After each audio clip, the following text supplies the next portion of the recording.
ताजमहल एक प्रतिष्ठित स्मारक है जो उत्तर भारत के आगरा शहर में स्थित है। यह 1632 से 1653 के बीच मुगल साम्राज्य के शासक शिहाबुद्दीन मोहम्मद खुर्रम उर्फ शाहजहां अली द्वारा बनाया गया था। यह शाहजहां की पत्नी मुमताज के स्मृति के लिए बनाई गई थी। ताजमहल स्वतंत्रता के बाद भारत सरकार द्वारा सुरक्षित किया गया है और अब यह संस्कृति, इतिहास और सुंदरता की एक महत्वपूर्ण स्थान है। सफेद संगमरमर से बना यह महल असीम प्रेम की निशानी है। यह दुनिया के 7 अजूबों seven wonders of the world में से एक है। ताजमहल को यूनेस्को द्वारा विश्व धरोहर स्थल घोषित किया गया है।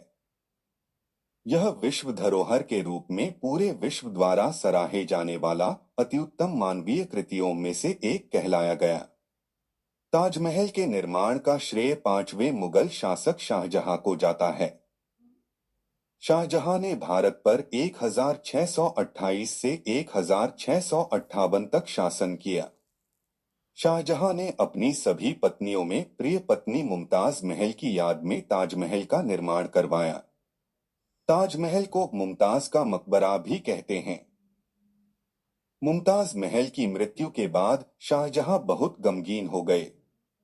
तब उन्होंने अपने प्रेम को जिंदा रखने के लिए अपनी पत्नी की याद में ताजमहल बनवाने का निर्णय लिया। 1631 के बाद ही शाहजहां ने आधिकारिक रूप से ताजमहल का निर्माण कार्य की घोषणा की तथा 1632 में ताजमहल का निर्माण कार्य शुरू कर दिया। ताजमहल के निर्माण में काफी समय लगा। वैसे तो इस मकबरे का निर्माण 1643 में ही पूरा हो गया था, परंतु इसके सभी पहलुओं के काम करते करते इसे बनाने में लगभग 10 साल और लग गए। संपूर्ण ताजमहल का निर्माण 1653 में लगभग 320 लाख रुपए की लागत में हुआ, जिसकी आज की कीमत 52.8 अरब रुपए $827 मिलियन है। इसके निर्माण में 20,000 कारीगरों ने मुगल शिल्पकार उस्ताद अहमद लाहौरी के अधीन कार्य किया। कहते हैं कि इसके निर्माण के बाद शाहजहां ने अपने सभी कारीगरों के हाथ कटवा दिए। ताजमहल के विभिन्न हिस्से। ताजमहल के निर्माण में मुमताज महल का मकबरा मुख्य है। इसके मुख्य कक्ष में शाहजहां तथा मुमताज महल की नकली कब्र मौजूद है। इन्हें बहुत ही अच्छे ढंग से सजाया गया है। इनकी असली कब्र सबसे निचले तल पर स्थित है।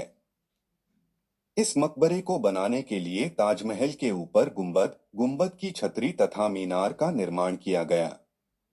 तो आइए विस्तार से जानते हैं ताजमहल के इन सभी हिस्सों को। पहला, मकबरा। संपूर्ण ताजमहल का केंद्र है मुमताज महल का मकबरा। यह बड़े बड़े सफेद संगमरमर का बना है। इस मकबरे के ऊपर बहुत बड़ा गुंबद इसकी शोभा बढ़ा रहा है। मुमताज का मकबरा लगभग 42 एकड़ में फैला हुआ है। यह चारों तरफ से बगीचे से घिरा हुआ है। इसके 3 ओर से दीवार बनाई गई है। इस मकबरे की नींव वर्गाकार है। वर्गाकार के प्रत्येक किनारे 55 मीटर के हैं। असल में इस इमारत का आकार अष्टकोण 8 कोणों वाला है, परंतु इसके 8 कोणों की दीवारें बाकी के 4 किनारों से बहुत छोटी है, इसलिए इस इमारत की नींव का आकार वर्ग जैसा माना जाता है। मकबरे की 4 मीनार इमारत का चौखट बनती हुई दिखाई देती है। दूसरा, गुंबद। मुमताज महल के मकबरे के शिखर सबसे ऊपर पर सफेद संगमरमर के गुंबद मौजूद है। यह गुंबद एक उल्टे कलश के जैसा शोभित है।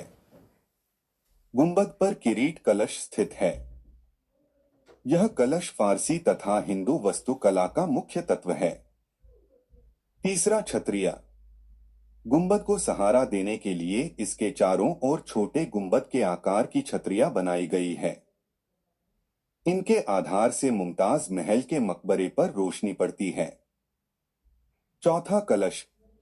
1800 में ताजमहल के शिखर गुंबद पर स्थित कलश सोने का बना हुआ था, परंतु अब इसे कांसे के द्वारा निर्मित किया गया है। इस कलश पर चंद्रमा की आकृति है, जिसकी ऊपरी आकृति स्वर्ग की ओर इशारा करती है।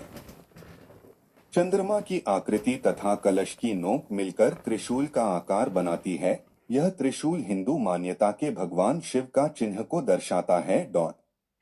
5वां मीनार। ताजमहल के चारों कोनों पर 40 मीटर ऊंची 4 मीनारें हैं। जैसे मस्जिद में अजान देने के लिए मीनारें होती हैं, उसी प्रकार ताजमहल की मीनारों का भी निर्माण किया गया है। इन चारों मीनारों का निर्माण कुछ इस तरह किया गया है कि यह चारों मीनार हल्की सी बाहर की तरफ झुकी हुई हैं। इनका बाहर की तरफ झुकाव के पीछे यह तर्क रखा गया कि इमारत के गिरने की स्थिति में यह मीनारें बाहर की तरफ ही गिरे, जिससे कि मुख्य ताजमहल की इमारत को कोई नुकसान न पहुंचे। ताजमहल के लेख। जैसे ही आप ताजमहल के द्वार से ताजमहल में प्रवेश करते हैं, आप एक अलग ही शांति का अनुभव करते हैं। इसके द्वार पर बहुत ही सुंदर सुलेख है। हे आत्मा, तू ईश्वर के पास विश्राम कर, ईश्वर के पास शांति के साथ रहे तथा उसकी पूर्ण शांति तुझ पर बरसे। ताजमहल में मौजूद लेख फ्लोरिड ठुलूठ लिपि में लिखे गए हैं। ताजमहल पर विवाद।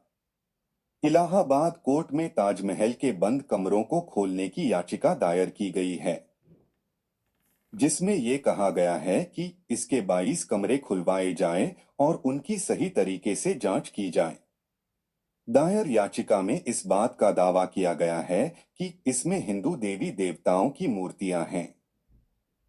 आपको बता दें कि सूत्रों के हवाले से जो खबर सामने आई है, उसके मुताबिक ये याचिका अयोध्या में बीजेपी के मीडिया प्रभारी की ओर से दायर की गई है। याचिकाकर्ता ने एसआई से सवाल करते हुए कहा कि ये कमरे क्यों बंद हैं?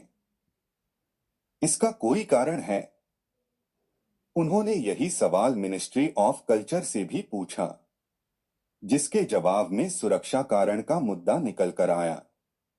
अब यही कारण है इसके बंद होने का या फिर कुछ और, इसका पता याचिका की सुनवाई और जांच के दौरान ही पता लगेगा।